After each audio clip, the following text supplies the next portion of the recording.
Como el que lo hizo cambiar toda la historia. ¿No? Como el que lo hizo cambiar toda la historia. ¿Qué le enseñó? Toda la historia de la... Yo tengo que tener en cuenta la moraleja, no es que le enseñó. Si es para el personaje, sí, pero no es tanto que le enseñó, es simplemente que vivió, se dio contra las paredes, le pasaron cosas y eso lo lleva a un momento a tomar una decisión y ya está en otro punto.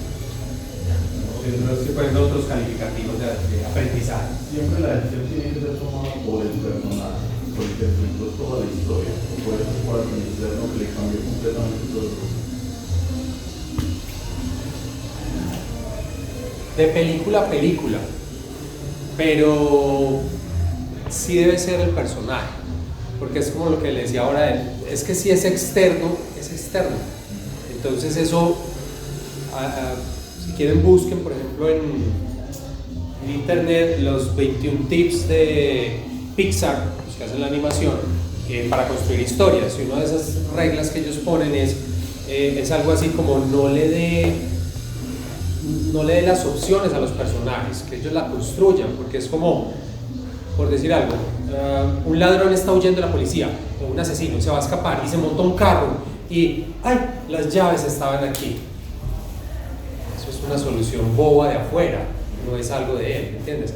Entonces, entiendo que pueden haber películas que las situaciones son las que lo llevan a tomar algo, pero entonces mira, la diferencia es, si lo llevan a tomar una decisión, toma la decisión con lo que tenga disponible. Otra cosa es que esté sentado y pasen cosas, me morí, ay, se salvó y yo quedé enamorado de ella. No son soluciones para él, desde él, ¿sí? Entonces sí tiende a ser desde el personaje. ¿Alguna otra? Ok, entonces nos metemos con ese personaje, por eso necesitaba llegar a aclarar toda esa desarrollo y evolución.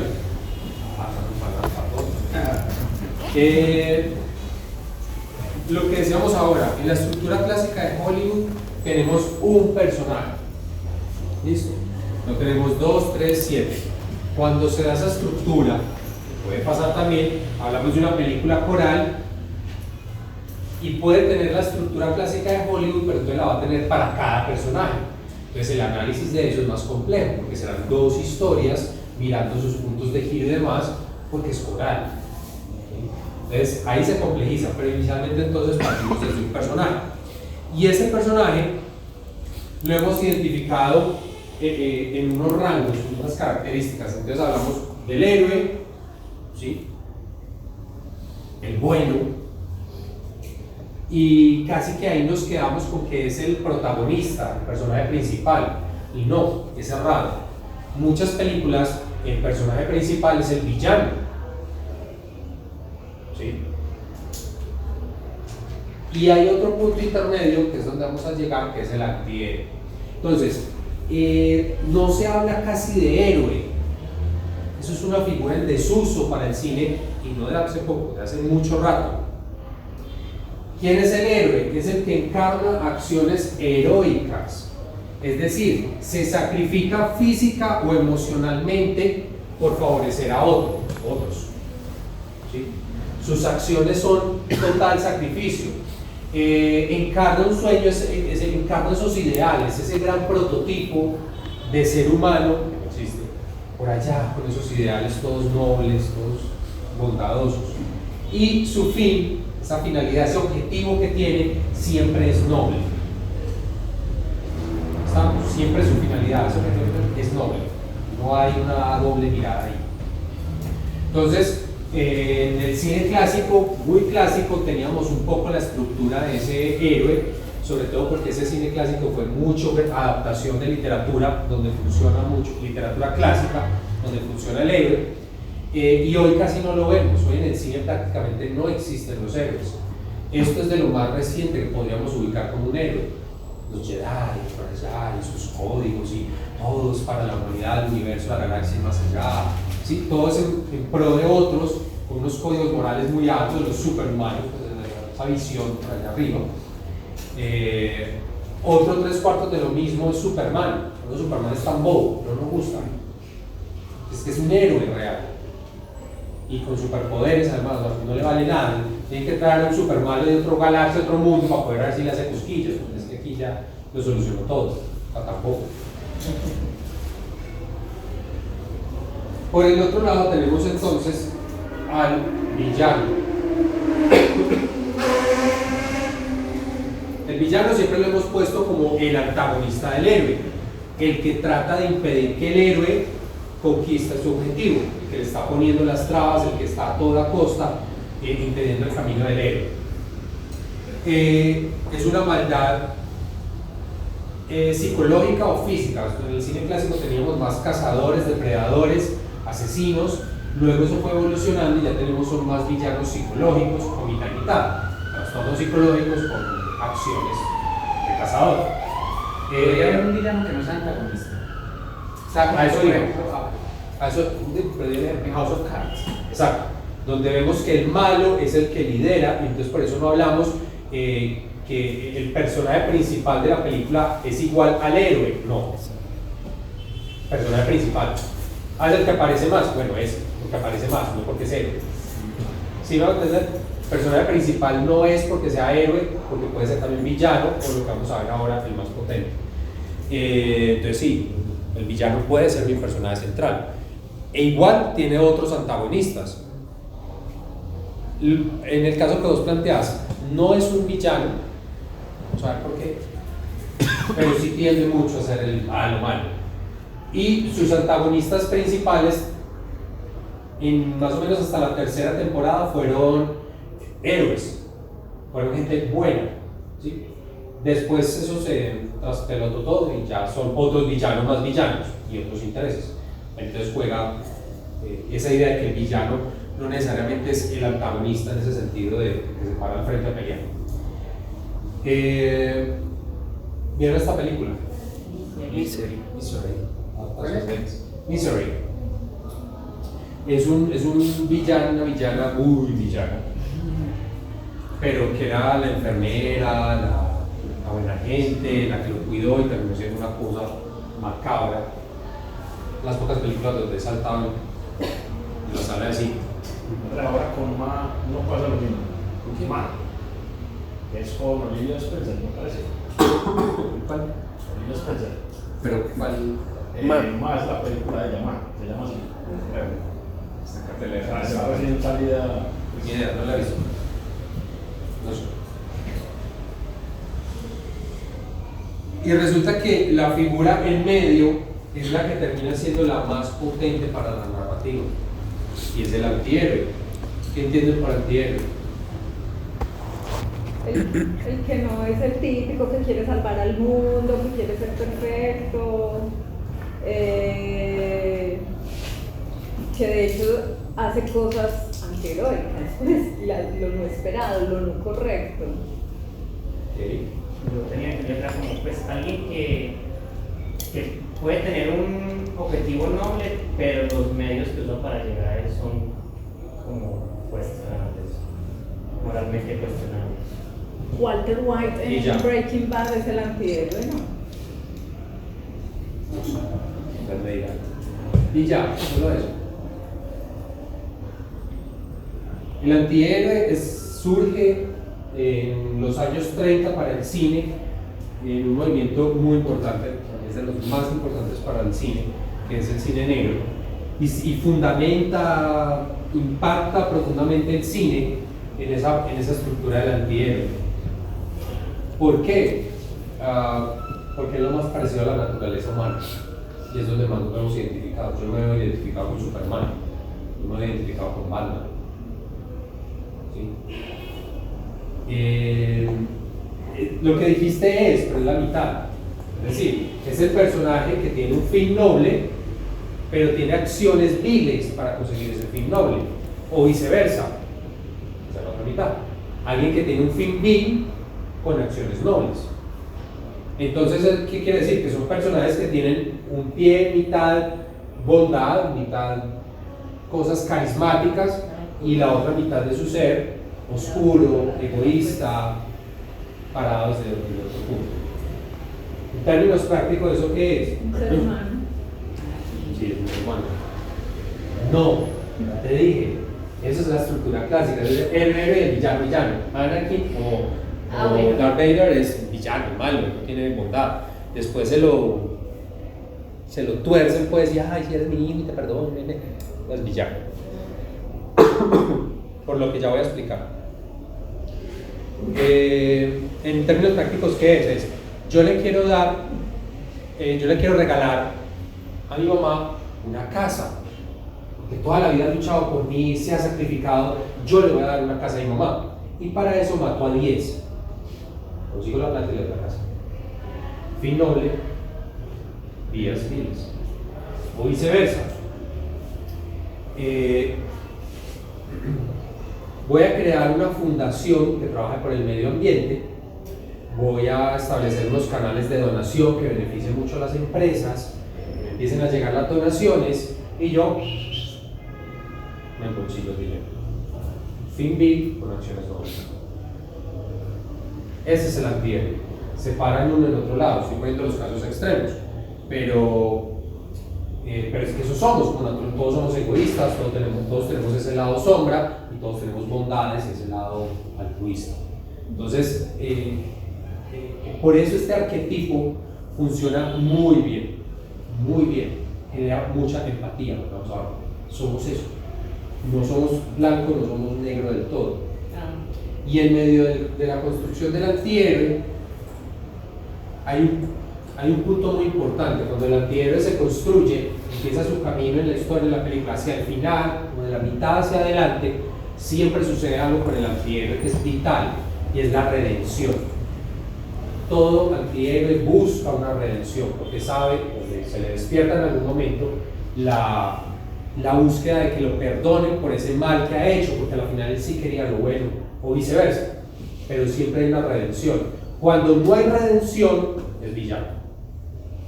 ¿Sí? Se queda en el lado oscuro. Darth Vader es redención. Sí, pero cuando yo decía antihéroe, es que Star Wars utiliza como lo más didáctico, que lo mismo que tuviste con el padrino, que es blanco los que son buenos y la vestimenta hereditaria, o sea, desde el vestuario, y negro los que son malos, ¿cierto? Pero cuando nosotros vemos las nuevas, el episodio 1, episodio 2, episodio 3, que sí son muy malucas en realidad, esas ya te muestran aquí en Café, que es como precisamente la figura de la transformación, ¿cierto? De lo que es bueno a lo que se va a convertir y en lo que estaba hablando. Si has leído un poco, George Lucas crea Star Wars desde una tragedia griega, es una tragedia, es el héroe, es el villano. Cuando actualiza las nuevas películas, lo que hace es actualizar la comedia y darle esa evolución de personaje natural. ¿Por qué? Porque la gente no se chupa en 5 un héroe o un villano. Porque Superman lo tienen que poner como el lado oscuro de Superman, ya lo ponen rudo y ya tiene un conflicto con la mamá, el papá, no sé quién, darle un poquito de oscuridad semejante semidios, ¿sí? Para poder que la gente lo trague, porque es que por sí solo en esencia Superman es muy poco. A los que les guste, felicitaciones. No, de hecho en las últimas películas yo siento más afinidad por el Guasón, pues, o sea, hasta creo que sale más tiempo, como que no sé, es como que equilibran eso. Sí, yo creo que casi todo el mundo, hasta mí, Esto es merchandising del web. Después lo analizamos, después no sé cuánto. Bueno, perdón, me adelanté. Timeline, ¿a qué hago referencia? Entonces les decía, en los años 30 sale el cine negro fundamenta, estructura ese arquetipo del antihéroe para el cine, no es que eso no existiera, para el cine. Se generan unas dinámicas en la década de oro de los 40 y 50 de Hollywood, se reconfigura. Después cae fuertemente y es después de finales de los 60 y 70 que comienza el cine de Hollywood principalmente a reestructurar la figura del antihéroe y a dejarla como inmaculada para todo el cine, o sea, todo el mundo tiene que atravesar por ahí. ¿Por qué hablar de Estados Unidos? Es que Francia no importa. Sí, pero es que el que manda el juego es Estados Unidos. Pues yo me voy con el que manda, con el plebeyo, por así decirlo. Muy triste, muy romántico, lo que quieran, hagan el duelo, el que manda el mundo es Estados Unidos en cine. Entonces, desde ahí es la influencia. Los otros han estado pegados mucho tiempo a lo que generó Hollywood en los 40 y los 50. Luego, cuando se da el gran movimiento en Europa en los 60 y los 70, hay un regreso muy fuerte en el cine. Eso es lo último que le ha pasado al cine. La nueva ola francesa, el nuevo italiano, las nuevas olas alemana, inglesa. Eso es lo último que le pasó al cine. Estamos 40, 50 años que no le ha pasado nada. Pero Estados Unidos cuando, ve lo que están haciendo los europeos, lo cogen, lo hacen y lo mejoran. Entonces, son los magos para eso, en sí, hablando de política.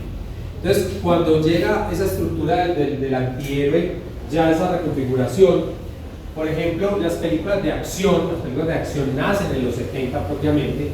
Todos los personajes de las películas de acción son antihéroes. Todos. Yo voy, secuestro, golpeo, torturo para que me diga dónde está la bomba.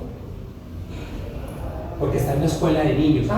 Pero lo torturo y lo machaco para que me diga dónde está la bomba. ¿No entienden? ¿Sí? Golpeo, secuestro, mato. Ellos matan gente. Wow, o sea, matan. Es que no ya porque lo suaviza, lo anestesia. Ellos matan por un bien. No entienden. Está parado por un lado muy oscuro. Profe, pero no sé, Ariel Sucio yo lo considero negro cuando la vi porque antes yo que esa película como critica la justicia de que protegen más al criminal que a las mismas víctimas. Yo antes interpreté como que uno para ser héroe tiene que hacer cosas, pero no consideré que hacía cosas malas en sí, porque es como que al final le dicen que este man que secuestró gente y nosotros lo soltamos después de secuestrar, dice que vas a volver a negociar con este man, lo va a matar. Entonces como que no considero que lo sea malo en sí, ahí como que cada cual con su código ético moral. Para mí matar es malo. ese man que secuestró a los niños. Que tú lo hayas anestesiado, ok, estuvo bien, pero como código moral matar es malo. Entonces si yo pongo en una película que mato al asesino porque es muy malo como asesino, igual estás matando. ¿Sí me entiendes? Sí, es cierto. Yo parto, no es meternos en ese lío filosófico, pero sí pues desde ese código moral básico donde golpear al otro es malo, asesinar es malo, robar es malo. Por eso es el arquetipo del antihéroe tan potente, porque es que yo voy a robar al banco porque le voy a dar comida a todos los niños pobres de África. Listo, estás haciendo la cosa más no, estás robando, robar, quitarle a otro, que no es tu propiedad, quitarle a otro, eso es malo. Estás mintiendo. No sé si lo ven, si es claro. Si lo fuéramos ya un poquito más allá, eso es lo bonito del cine, que te lleva a cuestionar hasta allá. El problema es que nos hemos acostumbrado, nos hemos montado en un barco en el que voy al cine a no pensar. Ahorita donde apaga el botón pero viene, como que a no pensar qué.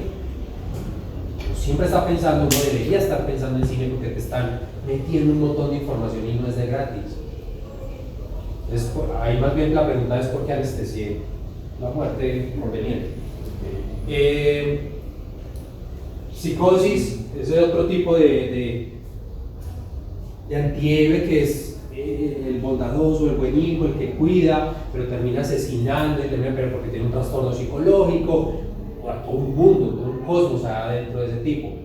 Es la potencia que tiene la película, las principales películas de nuestra en cine. Hablábamos ahora, El Padrino.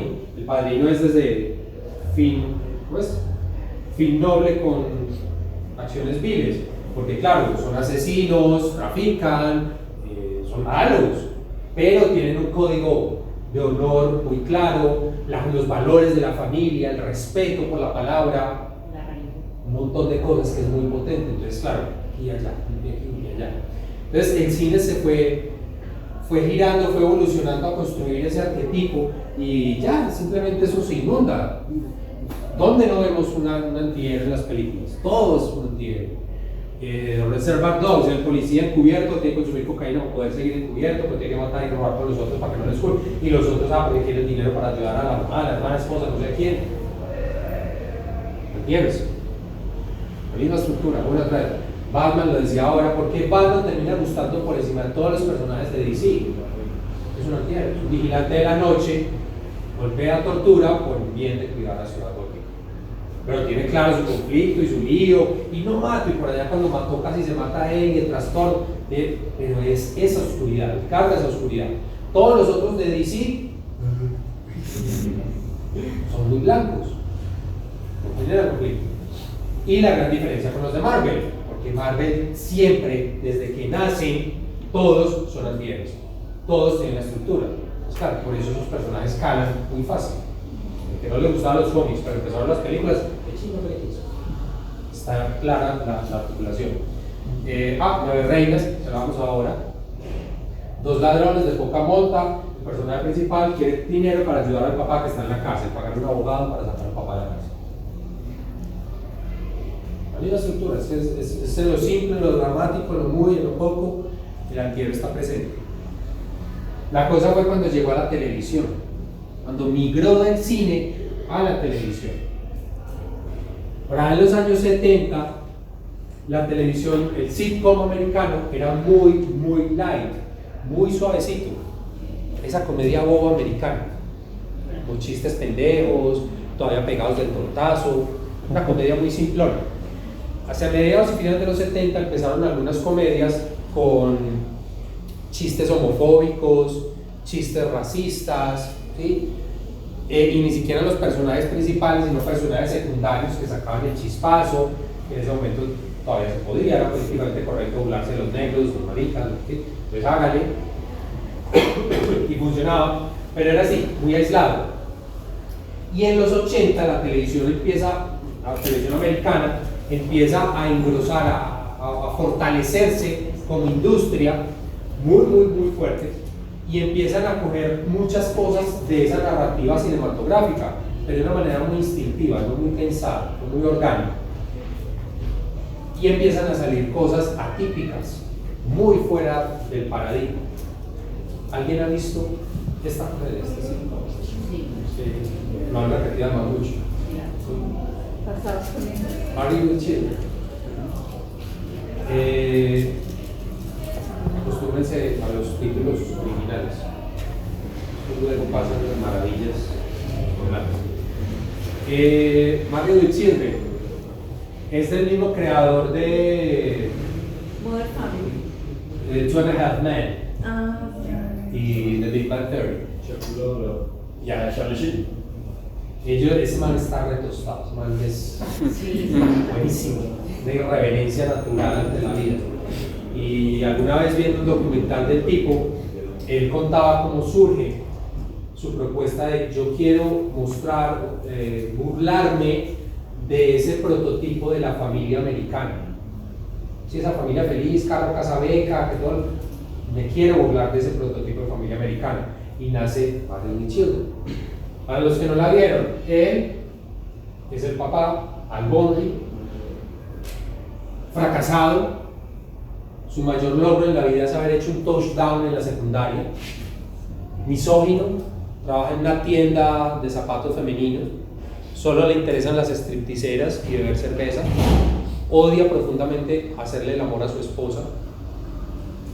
Mal padre, odia a sus hijos. Nada. Cero. Ella es Peggy, la mamá.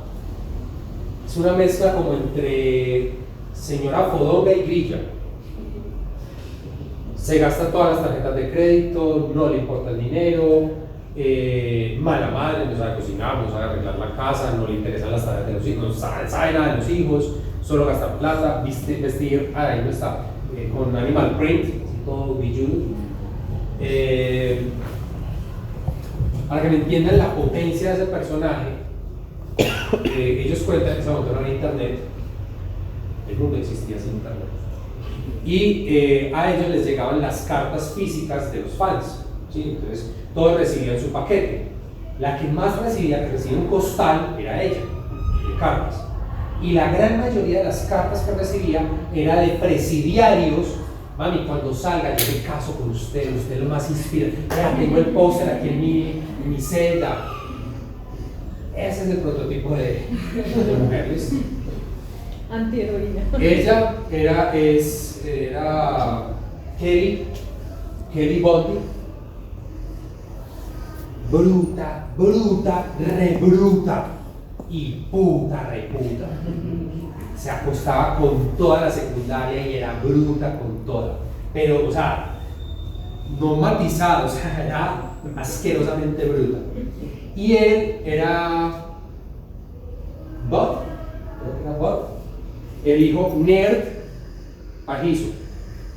Tenía una muñeca inflable en el closet, obviamente todo el bullying a la barra bruta, frustrado con las mujeres, en la adolescencia estaba frustrado. La familia feliz. Ella era la vecina alcohólica, drogadicta, que alquilaba gigolos, el perro robaba, no había nada que hacer. Esa era la familia. Y con eso, a mediados de los 80, empezó a mostrar lo que él quería, esa irreverencia frente al prototipo de la familia americana. Y es donde surge o se traslada ese arquetipo a los Simpsons. Pregunta. Esta serie tuvo una adaptación a la colombiana. Eso no existió. Usted lo quiera negar, pero no sé qué está hablando, no existió. Sí, pues los personajes. Yo me escuché a un descerebrado alguna vez decir que habían hecho una de Breaking Bad a la cual eso no existió. ¿De dónde sacan eso? ¿Será que eso no cala muy bien en el público colombiano? ¿O hay problema de actuación? Pues porque el fracaso de eso. Sí, tal vez a los colombianos sí les gusta el personaje muy blanco. No, lo que pasa es que el problema de esa adaptación era cuando se dice que hay que traducir los chistes americanos al chiste criollo, no lo hicieron. Simplemente tradujeron palabras en palabras y entonces allá en vez de decir, no sé, corn a la mazorca, pues una traducción muy débil. Entonces, porque además los contratos eran muy cerrados y tenían que cumplir muchas condiciones para no desfigurar la original. Entonces, en el no desfigurar era conservar mucho ese texto, pero eso ya no funciona a la criolla. Simplemente no se genera el humor. No se genera el humor negro, no se genera la posición de esos ideales, sino que tenía una cosa ridícula. Y, claro, muy de la mano a actuaciones. Bueno, los Simpsons hacen eso muy bien, ¿no? O sea, tenemos que partir de realidades, acá no hay actores. Entonces, pues, el mayor logro de Manolo Cardona haber pasado a Daniela es chingar todo. Besaba a Daniela. Sí. Todos los galanes de la televisión colombiana se chuparon a Daniela. Manolo Cardona, S.K. David, todos los galanes que ahora, todos se chuparon a Daniela. Esa es la escuela de ¿qué haces por acá? No, que si fue, digamos, el mismo caso que pasaba la adaptación que hicieron en Breaking Bad, que es como, pues digamos que fue un poco problema o algo así, no se puede entender. Ahí había problemas más fuertes de contexto, porque por ejemplo, cómo adaptar las carreteras de Arizona en ese tráiler en el que hacían metanfetaminas a las curvas de Boyacá o sea, cosas que no se de contexto que eran muy difíciles adaptar. Porque entonces si vos vas a hacer una cocina de metanfetaminas en Colombia, o es en la selva, o es en un barco, pues como sabemos que sucede, ¿qué me vas a vender a mis huevonadas? Entonces como la gringada ahí metida a la berraca, cosas de contexto que no funcionaban. Igual juega pésimo. Es que yo, si algún día vemos a pensión, me recuerdan y hacemos el ejercicio, no es recitar el texto, es actuar. Y aquí recitan los textos. Eso es perverso. Es que la otra cosa fue eso, los personajes secundarios. Por ejemplo, en Breaking Bad, un personaje como. Yo vine a ver esa serie para ver el personaje de Gus, del que protagonizó.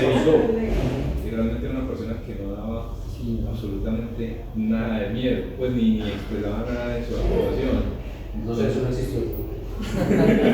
Yo vi esa parte. ¿Cómo es? Sí.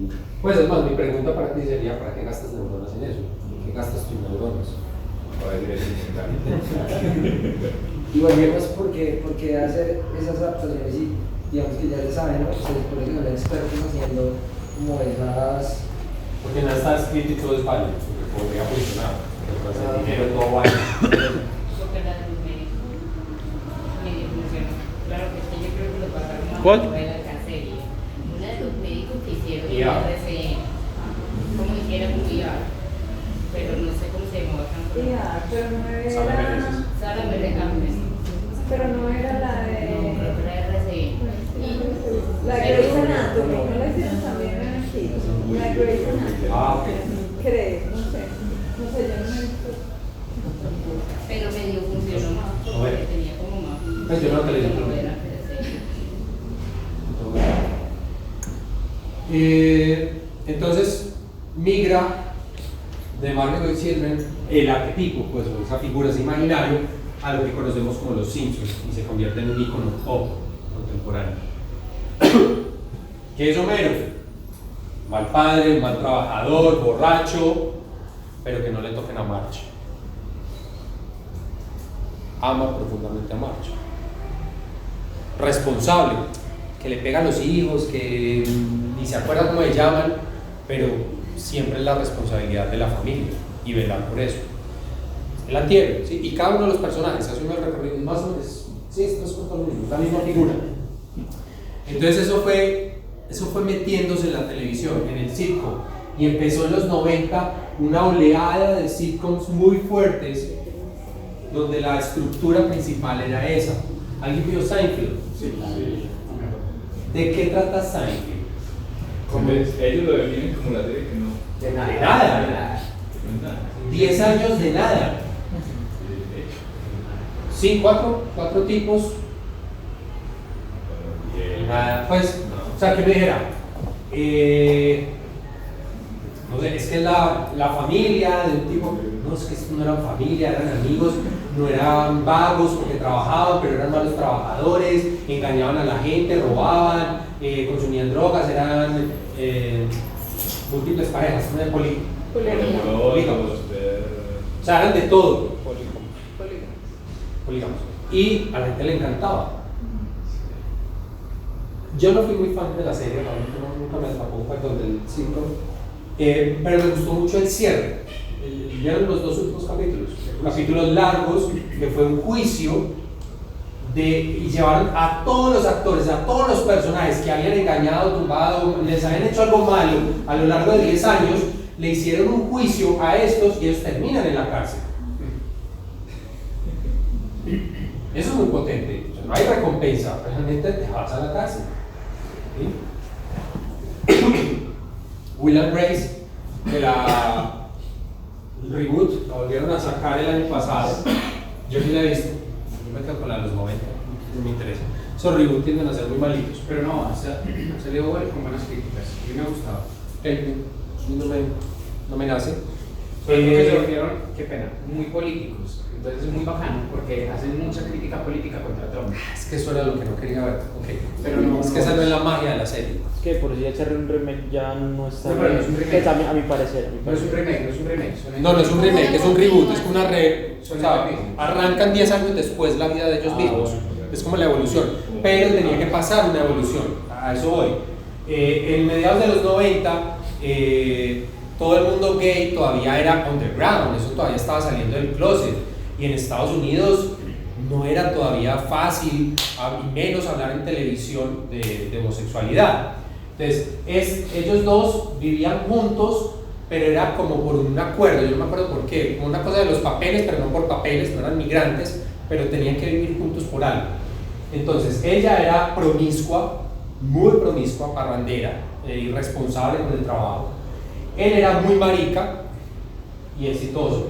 Ella era la vecina drogadita, puta, alcohólica, de todo, y él era el mejor amigo de él, más marica. Entonces los chistes homosexuales eran muy pasados, pero muy pasados. O sea, uno lo vuelve y lo ve hoy y siguen siendo pasados. O sea, eso en los 90 eran golpes duros a la sociedad del momento. Los chistes, bueno, la misma ser promiscuo, consumo de drogas, abiertamente decir empepémonos para ir a la rumba, eso no era todavía el contexto. Hoy creo que va y viene. A mediados de los 90 la sociedad no estaba preparada todavía para eso. Entonces fue un punto de transición, un sitcom que pega muy duro, no dura mucho, 4 o 5 años, no recuerdo cuánto dura, pero marca profundo esa postura abierta de hablar de esos temas. Después de eso, ya casi que cada sitcom tenía su marica propio. Ya todos salieron del closet. Pero es que esta fue la que abrió ese camino, esta fue la que marcó muy duro la salida. Y del Big Bang Theory, lo que tenemos hoy, pues ¿Quién es Sheldon? Tipo que odia todo lo que respira. Pues el prototipo del antihéroe, casi que villano del todo, insufrible, que nadie soporta, pero pues un tipo inteligente, brillante, bla, bla, y que le dieron pues toda la evolución y el matiz. Pero eso fue más dado por el público, por el énfasis que le hicieron al personaje. Para mí Sheldon no era el personaje más fuerte, la gente se encaprichó con él, pero a mí por ejemplo Wolowitz, el personaje y el actor, tipo tan talentoso, es un talentosísimo. El capítulo en que hace las imitaciones de todos los actores. Es muy bello. Cuando él canta, yo le he visto unos sketches cantando, pero desde el humor, ese tipo tiene un talento brutal. Para mí es el mejor. Y bueno, pero que cada uno tiene su condimento para hacer esa figura, esa estructura del antihéroe. ¿Sí lo ven? Entonces miren cómo eso fue gradualmente tomando vuelo, cogiendo peso en la televisión americana.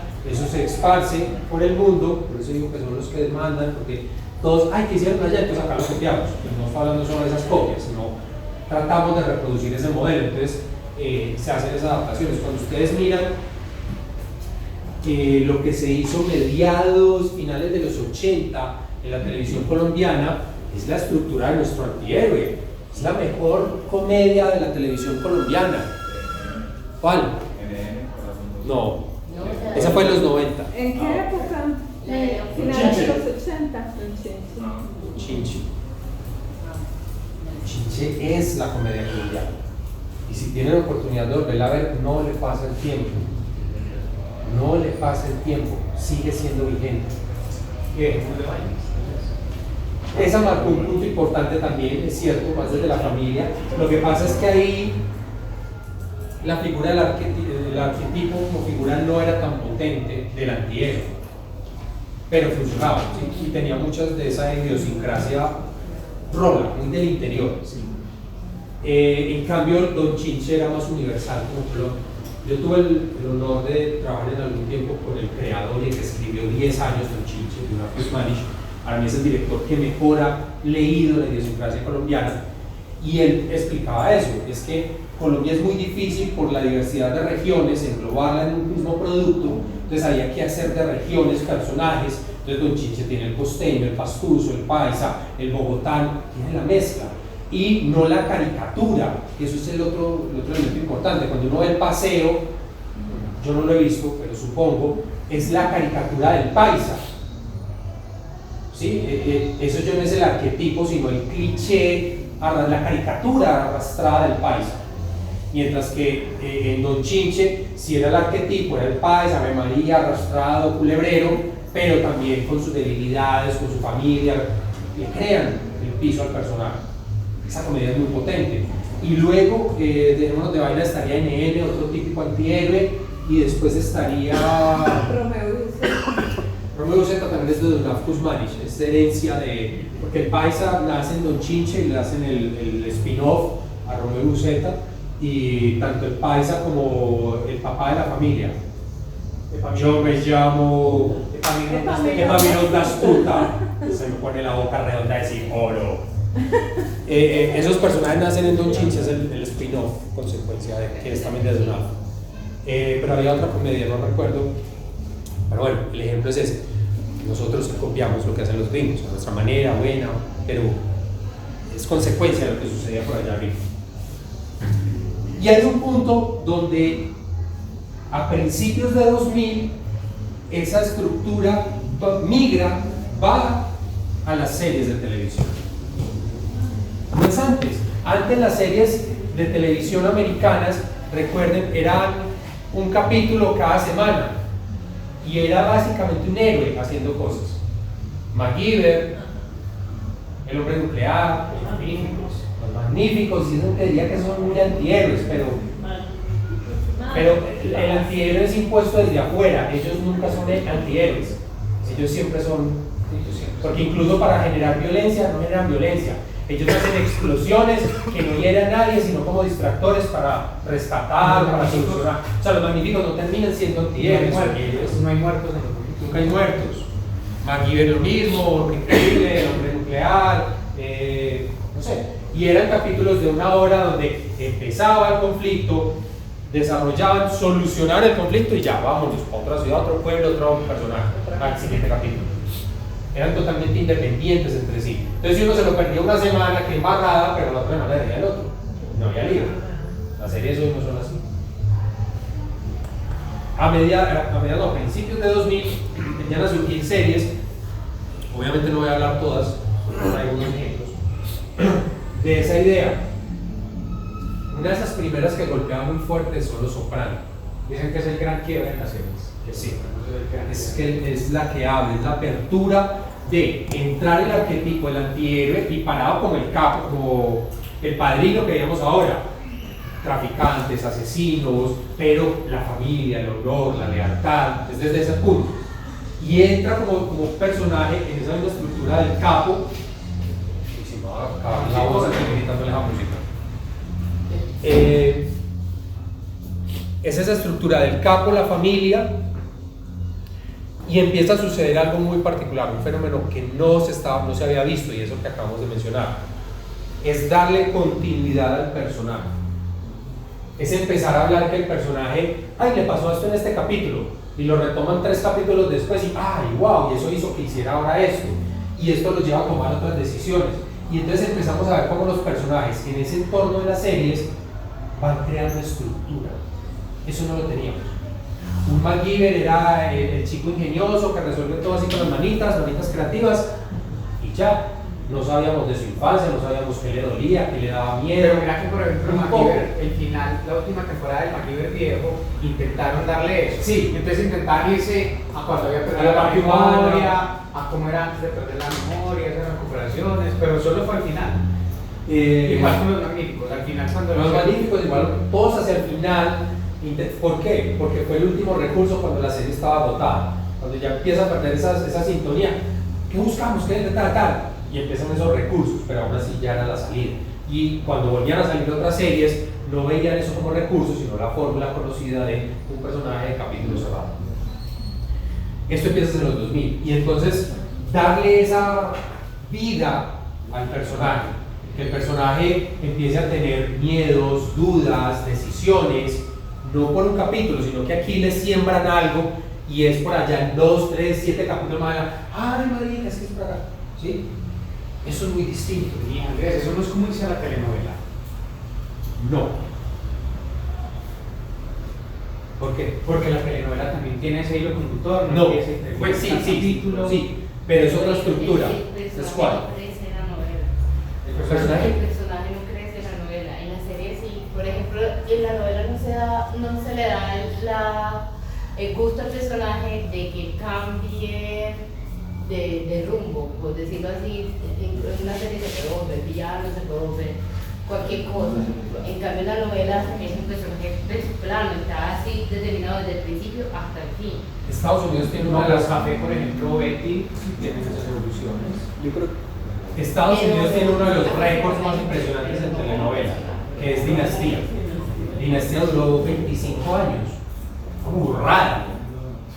Pero el papá de la familia era el mismo en el primer año y es el mismo en el último año. No les pasa nada.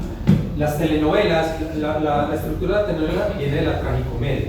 Y la tragicomedia es un soliloquio, es darle vueltas a un mismo conflicto. ¿Sí?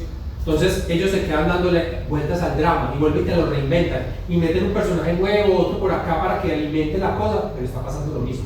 Es una estructura recircular. Te lo planteo de otra manera. Ahora hablamos de ella, una de las mejores producciones y la mejor escuela que teníamos de televisión acá, que la acabaron, se llamaba Padres e Hijos. ¿Por qué se ríen? Ay, no. Ya no ganas de almorzar. ¿Eso duró ¿Cómo cuántos que ay, años? Oye. Por eso mismo que este mundo pasó por su carrera. Es la mejor escuela. Sí, como Y cuando doy clase a los estudiantes de audiovisual, lo primero, cuando empiezan con esa joda, lo primero que les digo es: ay, sí, Padres e Hijos, jiji, jaja, vaya, escriba, haga una serie de televisión de 1 hora diaria y mantenga los niveles de sintonía que eso tenía. Opa, pues lo quiero ver haciéndolo. ¿Cuántos años además? Eso estuvo al aire que... ¿Cómo que jiji, jaja? 10 años. La escuela de la televisión colombiana. todos los actorcitos que hoy tenemos nacen ahí. Todos los guionistas y directores pasaron por ahí. Todos los camarógrafos, cuerpo técnico pasaron por Padres e Hijos. Era la mejor escuela que teníamos y se acabó. Lo que se hizo ahí fue magia, eso era muy cabrón de hacer. Yo tengo amigos que escribieron ahí, el nivel de adrenalina y de estrés, no aguantaron un año el ritmo de trabajo. No aguantaron un año para sacar capítulos pero en bombas y escriba y mantenga el rating. En una hora que era muerto, porque una de la tarde trabaja o es estudiante. Entonces claro, ¿por qué no reímos? Porque yo llegaba al colegio, decía tareas, me parece, o almorzaba bien, me parece. Claro, yo entiendo la risa, me burlo de eso, es la anécdota, pero más allá de eso, eso era muy potente. Ahí había cosas muy potentes. Y eso es una escuela brutal para lo que sucede hoy en la televisión. Es decir, ni Café, ni Betty la Fea, ni nada de esas maricas, de esas superproducciones saldrían si no se hubiera dado la escuela Padres e Hijos. Es así. Lo mismo es para Globo de Brasil. Si ellos no hubieran hecho esas cosas horribles que hicieron en los 60, después de las chanchadas, cuando migra a la televisión, no tendrían la super telenovela, se convierte a Globo en lo que es Globo. Es un estudio de televisión brutal. Donde las telenovelas son fuertes, Televisa, donde las telenovelas son fuertes, eso es una escuela y tienen siempre unas telenovelas bases donde crece la industria. Eso es muy potente. Pero el ejemplo que iba a dar de Padres e Hijos es, teníamos a papá, mamá y los 3 hijos, eran Federico, Ludovica y Daniela. Y se fueron creciendo, entonces uno peleó por la puta, entonces se fue a estudiar al exterior. Esta se volvió muy puta, no sé qué, se fue y se casó en otro país y quedó Daniela. Pero entonces, ¿qué hicieron? Marica, que necesitamos más hijos para metámosle al enano ese deforme como otro hijo adoptado, se separó, pero volvió y se casó con otro hijo. Entonces, y vuelven los conflictos que vimos con los primeros hijos, otra vez con estos. Otra vez adolescentes y la droga y el primer beso y cuando hizo el amor. Daniela, ¿cuántas veces hizo el amor, por Dios? Cada que pichaba era un duelo, un drama ahí. Circular del drama. ¿Sí me entiendes? Por eso no, eso es la telenovela. La serie no. La serie sí vemos evolución. Si hay crecimiento, desarrollo de personajes, de historia y no solo personajes. Ahí sí vamos en combo. Ese es un reguero de gente el que tiene evolución. Y en el anime no se ve como el real. En las series animadas. Otra vez, en el anime no se ve antes del 2000. Como que de la creación de la estructura, pues con los personajes, de la vida, pues ya no como de algo así. Sí, claro, Evangelion y todas las otras. Sí se da, sí. ¿Qué es lo que pasa? Tanto en cine como en televisión, Asia es otro planeta. No es al otro lado del mundo, es otro planeta.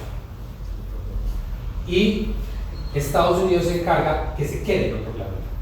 Cierra las vías comerciales para que no tener competencia, ¿entiendes? Entonces ellos podían tener cosas muy potentes desde antes, pero nosotros no las vimos. O vimos algo muy mediado. Es decir, yo por ejemplo, yo volví a ver grande adulto con mi hijo, volví a ver Mazinger Z, que no es anime, pero esa serie con esa mina, wow, yo me sorprendí, wow. Esas cosas que veíamos de cuando yo vi chiquito, no, cuando venían de por allá, sí eran muy potentes, pero eso es otro plan, eso no migra al mismo ritmo que gobierna Estados Unidos, pero sí, es cierto. Yo tengo una pregunta. Más o menos eso. Creo que estarían encajadas dentro de lo que... Perdón, yo nada más porque los estudios ese estudio desde los 60 está haciendo cosas impresionantes. O sea, ellos llevan la animación mucho más adelante de lo que iba el resto del mundo. Quizás el único que iba en la jugada era Francia y Polonia, tanto en técnica como en narrativa. Francia, Polonia en Occidente, y lo que hacía el estudio es una locura. Pero se creaba ya. Nosotros cuando empezamos a ver del estudio, los 90 si acaso. Eso no migró acá. Con el Castillo Milán. No, está allá en Bueno, la pregunta era, tú ahorita estabas hablando de lo de la cultura clásica de Hollywood. Ahora que tú dices lo de Asia, cuando uno ve Bollywood, que es pues, el cine hindú y todo esto, ¿es precisamente alejado también de lo que es la estructura clásica o también? No. ¿Por qué que Bollywood es como...? No, es una estructura clásica y ellos son los más... Tenemos una hora y media explicando eso, es una clase de cine oriente, pero son pegados totalmente a la estructura. Es más, ni siquiera es copia de la estructura, es copia. Sí, hasta el nombre. Hasta el nombre. Pero eso es comercial. Para adicionar los detalles que ellos también tienen el propio género, igual que el cine de Hollywood. Ajá. Sí, pues sus Los subgéneros, sí, correcto. Ok. Entonces, retomamos. Los Sopranos marca ese punto de apertura de las series. Es una serie que dura alrededor de 7 años, 7 años. Un personaje contundente, bueno, además Gandolfini, el actor, qué potencia ese actor. Hemos visto en varias películas, pero ahí ese man se desata una cosa maravillosa. Eso después lo va a retomar, creo, en la próxima sesión. Y empiezan a aparecer todo tipo de series bajo esa misma estructura del antihéroe. Otro ejemplo, Dexter. ¿Alguien vio Dexter? Uy, sí. ¿Quién era Dexter?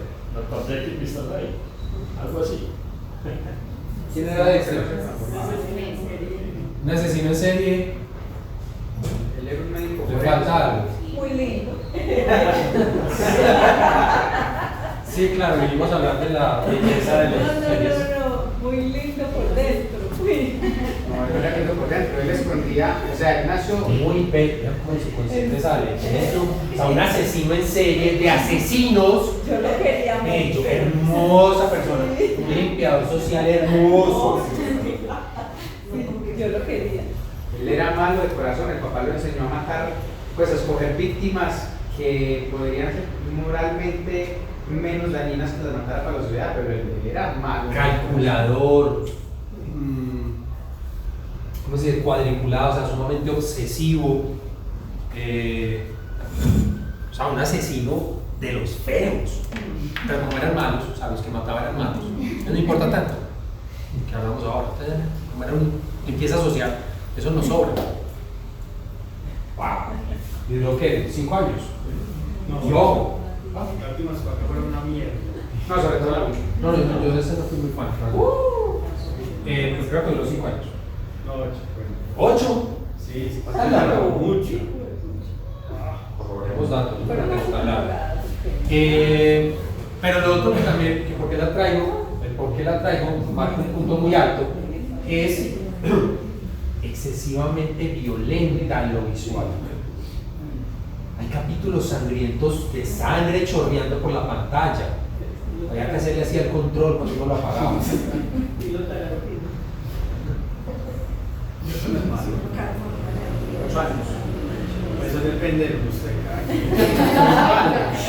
Que no hay que entrar en moralismo, digo yo, pero es como cada quien. A mí me haría miedo encontrarte en otro espacio. Es una mente asesina demasiado desarrollada.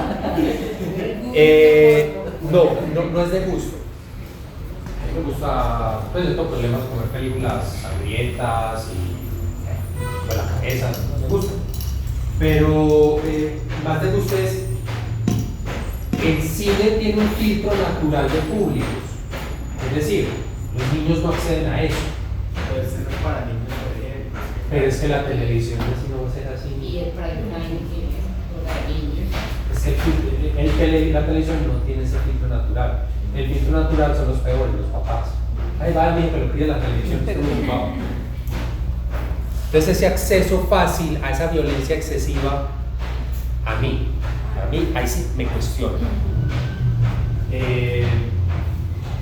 Mi hijo ve cosas cerdas desde los 7 años. Y me costó mucho dar ese paso, lo filtré mucho. Pero o lo daba conmigo o lo daba sin mí. Entonces, que ese tipo de secuencias tan sangrientas estén ahí, porque es televisión, es todo el mundo acceso. televisión. Pero más allá de eso, es un punto de fractura, es porque la televisión no estaba acostumbrada tampoco a tener esa sangre explícita. Sí, asesinatos y cosas horribles, obvio que sí, pero es que hay capítulos que sí le dan se va la mano en esa estructura narrativa de los asesinatos, como lo recrean. Y esta otra cosa brutal, ¿alguien la vio? Sí. Mad Men. Ahora, Mad Men es de lo mejor que se ha hecho en la última década. Bueno, ya estaremos más después. Es una serie, quien no la haya visto, empieza en Netflix, 7 años por delante de serie. Para mí son como 3 meses. Mad Men es brutal. La historia, el contexto es como finales de los 60, una agencia de publicidad en Nueva York. Entonces todos son publicistas y es la zancadilla profesional, el ardid, la trampa, cómo hago intríngulis laboral y después se vuelve también personal. Wow. Al que medianamente trabaje con ventas, mercadeo, publicidad, hay unos diálogos. ¿Cómo engatusar? Brutal, hay unos capítulos geniales. Es más, les confieso algo. Yo no he visto el último capítulo. No he sido capaz. Yo no quiero que esa serie muera para mí. Yo estoy enamorado de ese man. Es mi espejo. Yo voy por la vida como va ese man. ¿Cómo va a acabar la serie? Es en serio, no he podido ver el último capítulo. Me duele, o sea, no me imagino haciéndole duelo. Es muy bueno, pero es esa estructura. ¿Supiste qué pasa en el último capítulo? No. Ah, no sé. Ah, bueno, se me olvidó decir eso al principio. Cuando vayan a dar algún ejemplo o algo, de alguna película o algo, yo por lo general tiendo a meterle el grito y hacer el freno en seco a la gente. Yo no spoilers de nada, no lo admito, me pone mal gente. No. Yo no veo trailers, yo no veo sinopsis, yo llego virgen a que me violen allá. Pero nada. Entonces no he visto nada. Me encapsulo y... Porque para mí es perder la mano. Es perder que alguien... No, fue muy bueno porque le pasó a él. Bueno, para vos, yo lo sufro, a ver si fue bueno para mí.